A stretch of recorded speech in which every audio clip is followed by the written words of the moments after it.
Hello and welcome once again to another video aimed at helping improve English fluency in church.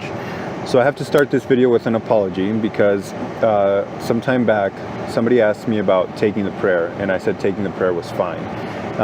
And then another brother brought to my attention that when speaking with somebody who attended church or a church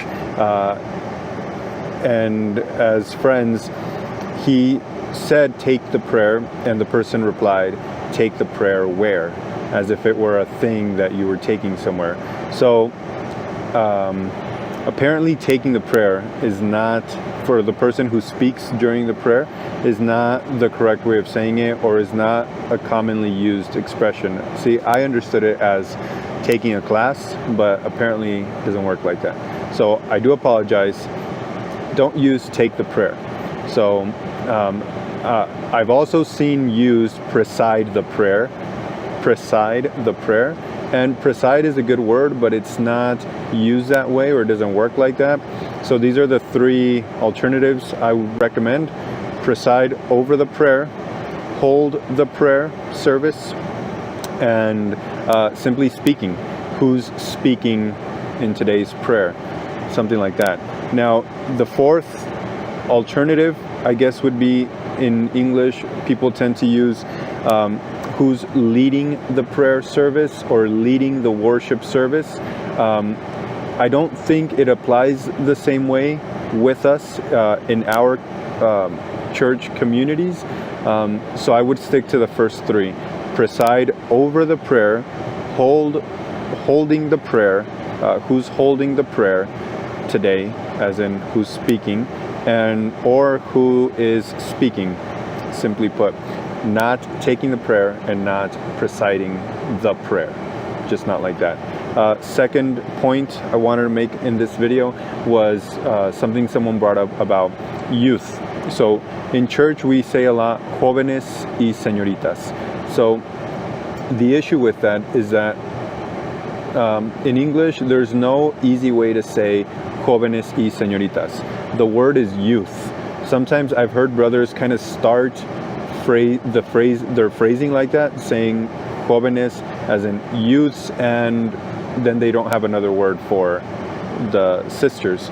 And so if you do that, just take it back, go to youth if you're speaking broadly about all of the youth, because in English youth applies to everyone. If you want to separate them, I would use young men and young ladies, sisters. Our brothers, young men, and our sisters, young ladies. So in English, so in Spanish, within our community again, we use señoritas not only to distinguish between an age group, like in English, but also to say pretty much unmarried sisters. So you could also use unmarried sisters, our unmarried sisters, if the group is more broad and includes maybe sisters in their 20s, even later 20s, even 30s that are still jóvenes technically, are unmarried sisters, if that's the entire group. I would also recommend using maidens, which is the Bible word to describe jovencitas. So that's young men, youth for everybody, not young sisters. I would say younger sisters, because young implies that there's a group of old sisters, and that's not the case. Usually when a sister gets married and she's in her early 20s, she's still a young sister, but she's not in the group of the maiden sisters or younger sisters.